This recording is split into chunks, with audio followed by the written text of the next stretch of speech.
एक पुरानी फिल्म थी फूल और कांटे और उसका गाना था धीरे धीरे प्यार को बढ़ाना है, हद से गुजर जाना है।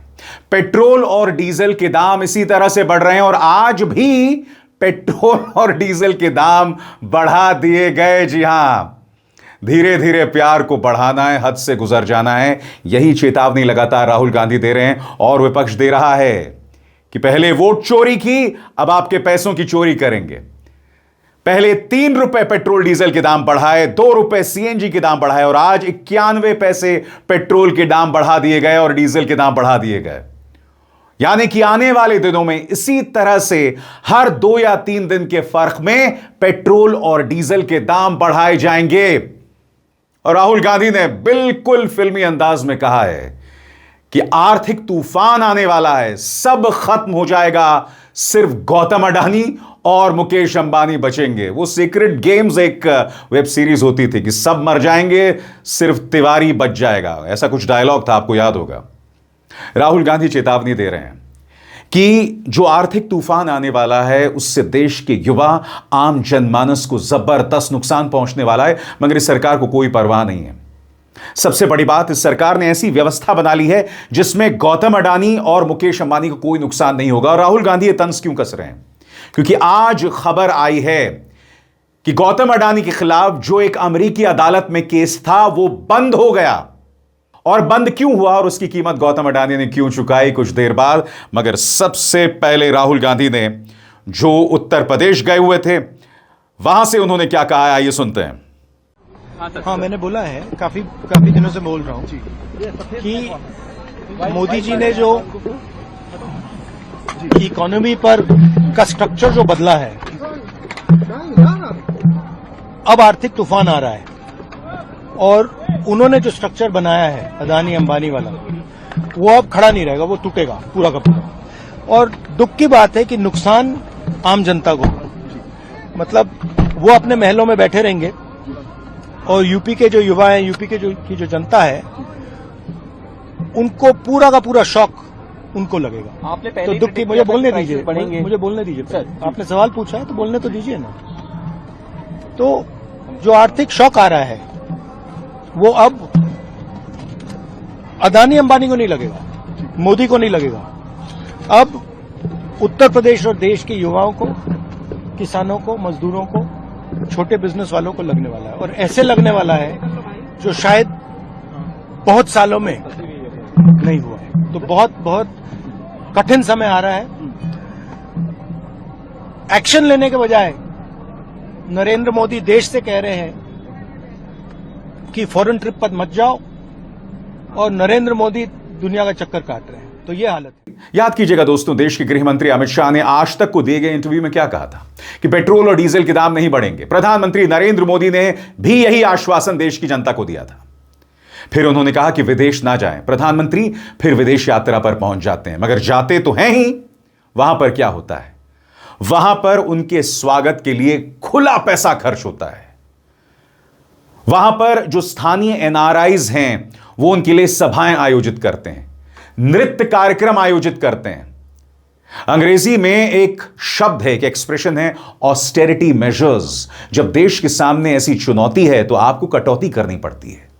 मगर यहां पर आप खुद देख सकते हैं कि प्रधानमंत्री के स्वागत में बंगाल का तड़का लगाते हुए यह सब किया जा रहा था।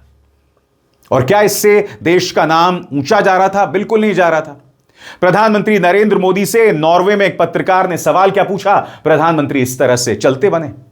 और फिर विदेश मंत्रालय वहां पर पहुंचा, विदेश मंत्रालय ने और अपने पांव पर कुल्हाड़ी मार दी। कैसे? कुछ देर बाद। मगर सबसे पहले राहुल गांधी ने हमले को और मजबूत किया और यहां पर वो गौतम अडानी का जिक्र कर रहे हैं। राहुल क्या कहते हैं आपकी स्क्रीन पर?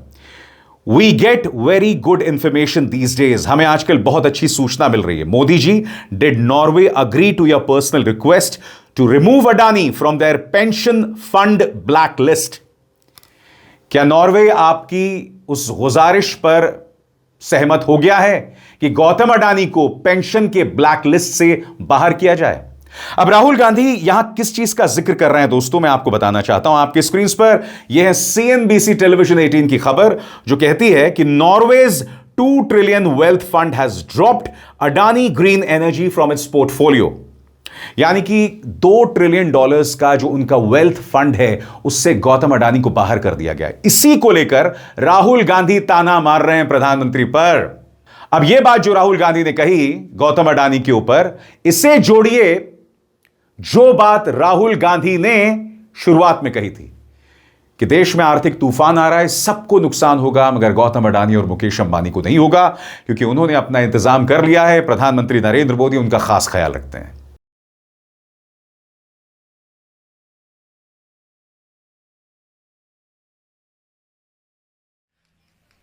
हजारों करोड़ रुपए का तेल अंबानी बाहर बेच रहा है, नरेंद्र मोदी उसे रोक नहीं रहा है।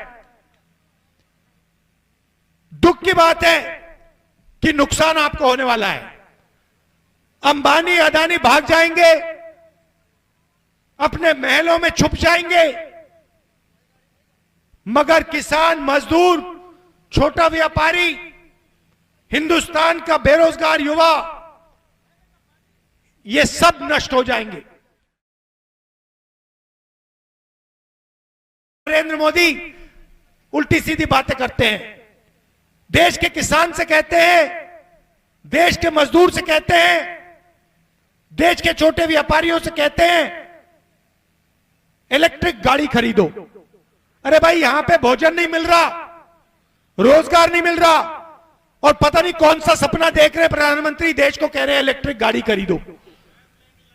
गैस नहीं मिल रही, घर में खाने पकाने के लिए गैस नहीं है, और प्रधानमंत्री कह रहा है कि विदेश मत जाओ, इलेक्ट्रिक गाड़ी खरीदो, सोना मत खरीदो। ये पता नहीं कौन सी दुनिया में रह रहा है, पता नहीं कहां, मतलब कौन से मतलब दुनिया में है ये, पता नहीं क्या क्या करता रहता है।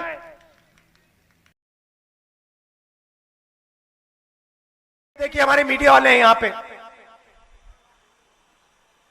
अदानी का पूरा कंट्रोल इन पे है, अंबानी का पूरा कंट्रोल इन पे है। मैं इनसे पूछता हूं, भैया थोड़ा सा तो अपना काम कर लो। मतलब 24 घंटा कभी आप अदानी की बात करोगे, कभी आप अंबानी की शादी दिखा दोगे, कभी आप क्रिकेट की बात करोगे। मैं इनसे कहता हूं कभी कभी थोड़ी किसानों की बात कर लो, मजदूरों की बात कर लो। और इनका जवाब सुनो, मुस्कुरा के कहते हैं, देखिए राहुल जी, हम बात तो समझते हैं, मगर हमें भी अपने बच्चों को खाना खिलाना है, हमें भी सैलरी की जरूरत है। तो यह देश में हो रहा है। और अब एक जरूरी संदेश, सच के इस सफर में मेरा साथी बनिए, मेरा चैनल ज्वाइन कीजिए और इनमें से एक विकल्प, एक ऑप्शन चुनिए। शुक्रिया। बहरहाल आप जानते हैं आज का दिन गौतम अडानी के लिए बहुत बड़ा दिन है, क्योंकि उनके खिलाफ जो केस चल रहा था उसे खत्म कर दिया गया है। अब गौतम अडानी समूह ने इस पर कोई आधिकारिक प्रतिक्रिया नहीं दी है, मगर वो लगातार कहते रहे हैं कि ये जो सारा मामला है झूठ पर गढ़ा गया है, हमने सभी दिशा निर्देशों का पालन किया है, ऐसा गौतम अडानी उद्योग समूह लगातार कहता रहा है।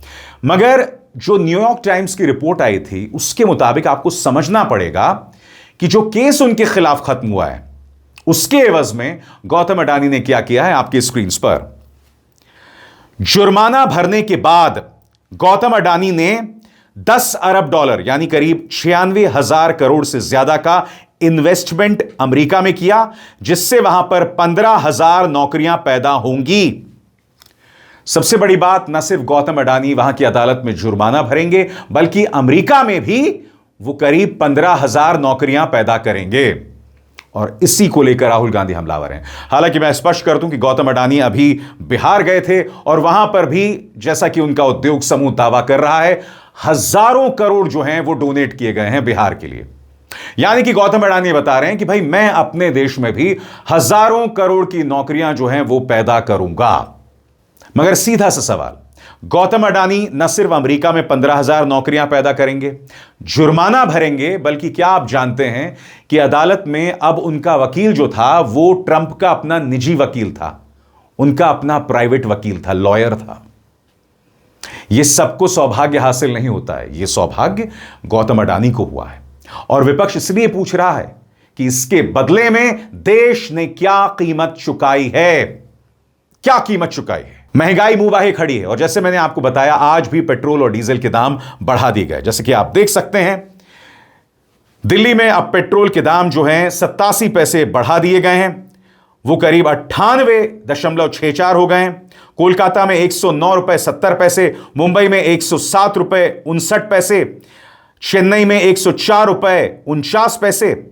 और उसी तरह से अगर हम डीजल की बात करें तो दिल्ली में 91 पैसे बढ़ा, अब डीजल के दाम 91 रुपए 58 पैसे हो गए हैं। कोलकाता में 94 पैसे बढ़ा, 96 रुपए 7 पैसे। मुंबई में 94 पैसे बढ़ा, डीजल हो गया 94 रुपए 8 पैसे। और चेन्नई में 86 पैसे बढ़ा, डीजल हो गया 96 रुपए 11 पैसे। और जैसे मैंने कहा दोस्तों, पिक्चर अभी बाकी है मेरे दोस्त, यह महज आगाज है और आने वाले दिनों में हालात और खराब होने वाले हैं। इसलिए विपक्ष कह रहा है कि यह सरकार पूरी तरह से नाकाम हो गई है इस मामले को संभालने में। सुनिए किस तरह से आरजेडी के सांसद मनोज झा प्रहार कर रहे हैं सरकार पर। आप बार बार ये सवाल पूछेंगे, मैं जानता हूं, अभी आने दीजिए, महीने भर में चौथी पांचवी बार और आएंगे आप। वो कहते हैं नहीं, इस अंजुमन में आपको आना है, बार बार यही सवाल लेके आएंगे, क्योंकि सरकार को लगता है, मुझे दुख इस बात का है, क्योंकि आज कह रहे हैं कि कई मीडिया के साथियों ने भी कहा मामूली बढ़ोतरी। अरे कितने दिन पहले बढ़ोतरी हुई थी। और ये पेट्रोल डीजल की सिर्फ बढ़ोतरी नहीं होती है, ये इन्फ्लेशनरी ट्रेंड को जन्म देता है। कई चीजें लोगों के दायरे से बाहर हो गई, दूध बाहर हो गया, छोटे छोटे खाद्य के पैकेट में मात्रा कम कर दी गई, कीमत या तो बढ़ा दी गई या वो वही रहने दी गई। किसकी नजर में है ये सब? Who will control all that? मैं इसलिए कह रहा हूं कि जब crude oil price internationally minimum level पे था, न्यूनतम, तब तो आपने बेनिफिट ट्रांसफर नहीं किया कंज्यूमर्स को। आज आप कह रहे हैं तब तो तेल कंपनियों ने मुनाफा कमाया, आपके संगी साथी लोगों ने। आज जब बढ़ोतरी है क्राइसिस की वजह से, कहिए ना उन संगी साथियों को संभाल लें देश हित में, राष्ट्र हित में। क्यों मध्यम वर्ग और निम्न आय वर्ग ही राष्ट्र हित के नाम पर कुर्बान करता रहे? और यही बात तृणमूल कांग्रेस कर रही है कि पहले आपने पश्चिम बंगाल में वोट की चोरी की, अब आप पैसे की चोरी कर रहे हैं। डेरेक ओब्रायन का यह बयान है। अब मैं आपको बताना चाहता हूं, तृणमूल कांग्रेस की सांसद हैं सुष्मिता देव। उन्होंने कहा कि आज फिर 90 पैसा बंगाल में बढ़ा दिया गया। यह एक अप्रत्याशित संकट है देश के सामने, जिसे हम हैंडल नहीं कर पाए हैं और इस सरकार की तैयारी अधूरी थी। सुनिए वो इस मुद्दे पर क्या कह रही हैं। See, the petrol and diesel prices have been hiked today again, I think by 90 paisa in Bengal. And it is an unprecedented crisis, which I believe that as a nation, we have not been able to handle since the war or the crisis, if the conflict started. And this is going to take a toll on the prices of essential commodities, and food prices will go up. So it's a very difficult time, and I believe that as a country or this government could have prepared much better for it, and there are many examples where it has been done. So, it's yet again a kick in the stomach of the common man. आम आदमी party भी इस मुद्दे पर सरकार को घेर रही है।